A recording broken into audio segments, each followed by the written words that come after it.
வணக்கம் நண்பா நண்பிகள். என்னடா பாட்டு படிச்சுக்கிட்டு இருக்கேன்னு நினைக்காதீங்க. இசை எனும் நான் என்ற ஒரு ப்ளேலிஸ்ட்டு பார்த்தேன். ஒரு இதில் ஸ்பாட்டிஃபைல சம்திங் இதில் பார்க்கும்போது பாட்டெல்லாம் நம்ம கேட்குறோம்ல, சின்ன வயசுலேருந்தே கேட்குறோம். இந்த பாட்டு வாட்டி கேட்கும்போது நமக்கு ஒன்று பிடிக்காமல் இருக்கும், ஒன்று புரியாமல் இருக்கும். என்னடா இது நின்றுட்டுருக்கும்.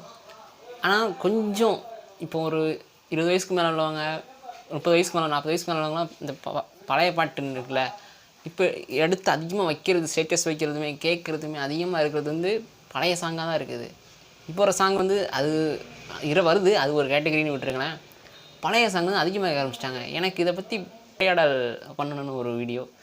முடிஞ்சளவு பாட்டு பாடதே கொஞ்சம் கட் பண்ணணும். ஏன்னா காப்பிரைட் கொடுக்குறேன்ற காரணத்தினால நம்ம பாட்டு ஸ்லிப்பாக சொல்லுவோம். ஃபுல்லாக படித்தா ஒரு பாட்டு யூஸ் பண்ண முடியாது. பார்ப்போம். அதான் இந்த வீடியோ. இசை எனும் நான் வீடியோக்குள் சென்று நாம் கலந்துரையாடுவோம். கரெக்ட். இது வார்த்தை ஏதோ மறந்துட்டேன்னு நினச்சேன். கலந்துரையாடுவோம். என்ன ஆரம்பிக்குன்னா, நம்ம ஸ்கூல் டைமில் சொல்கிறேனே, ஸ்கூல் டைமில் நம்ம கேட்குற பாட்டு எல்லாமே ஒரு அந்த டைமில் வந்ததாக இருக்கும். அந்த நம்ம படத்துலேருந்து வர்ற பாட்டு இருக்கும்.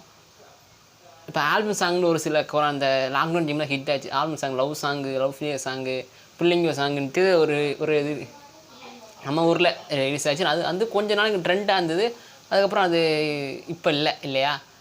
ஆனால் அதிகமாக இப்போது கொஞ்சம் பின்னாடி பார்த்திங்கன்னா நம்ம அம்மா அப்பா, நம்ம தாத்தா பாட்டியும் அதிகமாக கேட்ட பாட்டு எம்ஜிஆர் சிவாஜி அவரோட பாட்டு, ஜெமினி கணேசன் அவரோட பாட்டு, நாகேஷ் அவரோட பாட்டு அப்படி இருக்கும். கொஞ்சம் நம்ம அம்மா அப்பா வயசில் உள்ளவங்க நான் சொல்கிற ஆக்ட்ரஸோட படம்லாம் பார்த்துருப்பாங்க.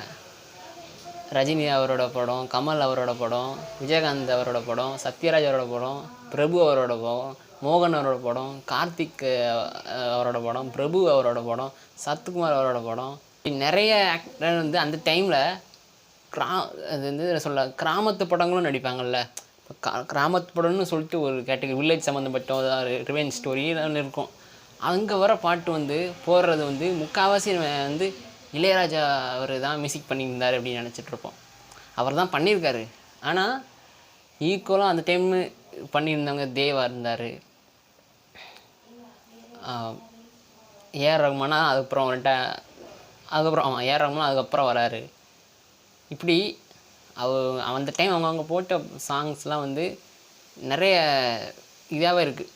அதில் நமக்கு ரொம்ப ரெகுலரான பாட்டாக இருக்கும். நம்ம பஸ்ஸில் போகும்போது, டவுன் பஸ்ஸில் போகும்போது போடுற பாட்டில் நான் பாட்டு நான் சொல்லணும்ல, சொன்னால் ஏதாவது காப்பிரைட் ஒரு சின்ன பயம் எனக்கு. அதனால் நம்ம பஸ்ஸெல்லாம் போடுவோம், கண்டிப்பாக 90s பாட்டு தான் வரும்.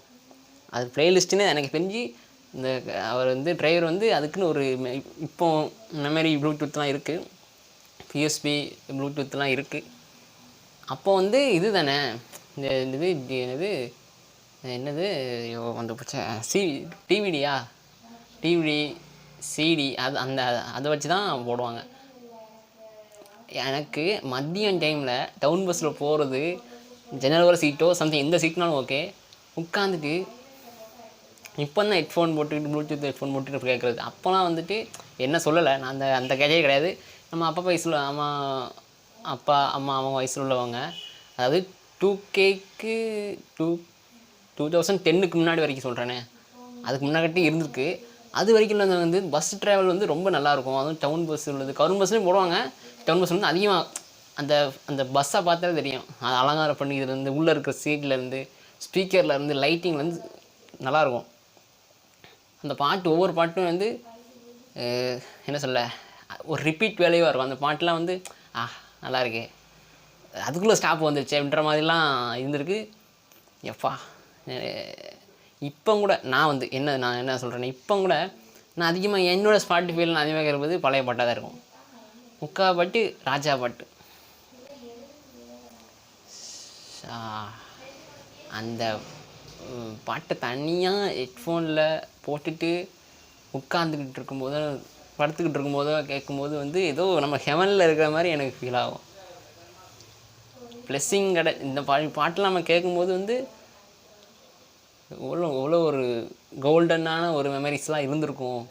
அந்தந்த பாட்டுகள் இதுக்குள்ளே. ஆனால் ஒவ்வொரு பாட்டுக்குள்ளே அதுக்குள்ளே வந்து அர்த்தங்கள் இருக்கும். அது வந்து முக்கியமானதாக இருக்கும். அந்த மியூசிக் டைரக்டர் வந்து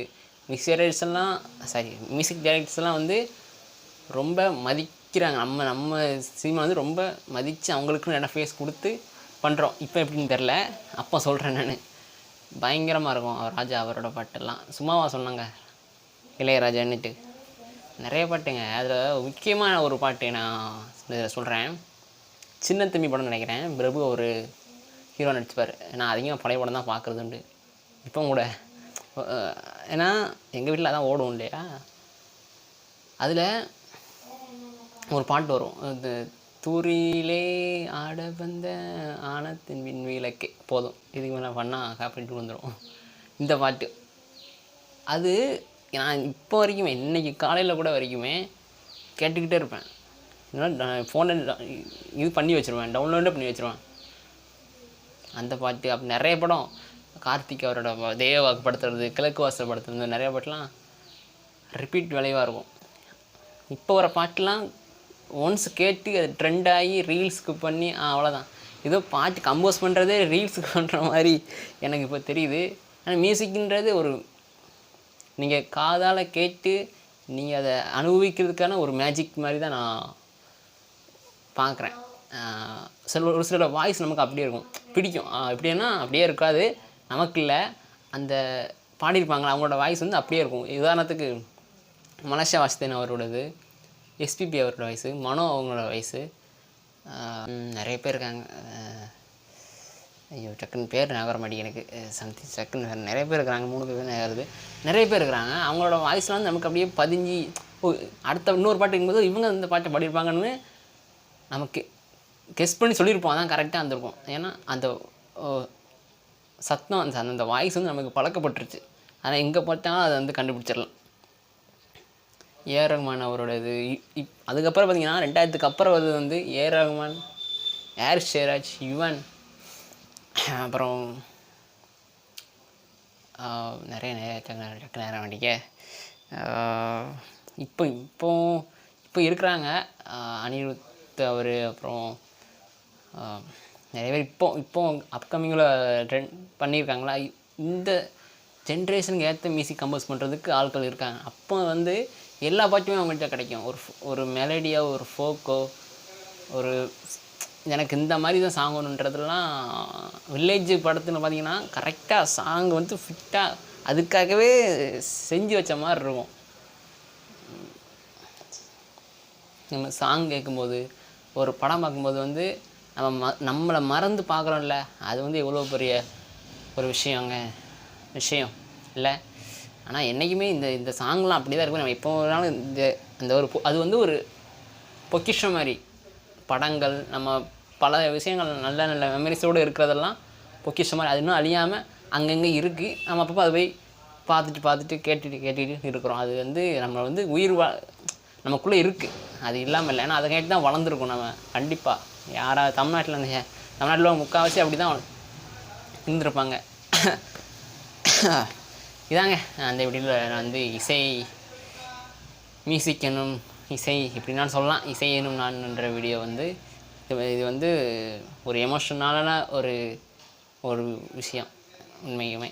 ஓகேங்க, இதுதான் அந்த வீடியோ சொல்லுங்கள். உங்கள் லைஃப்லையுமே நீங்கள் பஸ்ஸில் போகும்போதோ, நீங்கள் தனியாக கேட்கும்போது பிடிச்ச பாட்டு எது இருந்தாலும் நீங்கள் கமெண்டில் சொல்லுங்கள். அதை பார்த்து நான் தெரிஞ்சுக்கிறேன். நானும் சொல்லியிருக்கேன். ஓகே, அடுத்த ஒரு வீடியோ வந்து சந்திக்கிறேன். பிடிச்சா நம்ம சேனலை சப்ஸ்கிரைப் பண்ணி ஃப்ரெண்ட்ஸுக்கெல்லாம் ஷேர் பண்ணுங்கள். அடுத்த ஒரு வீடியோ வந்து சந்திக்கிறேன். வரேன். வருவாங்க.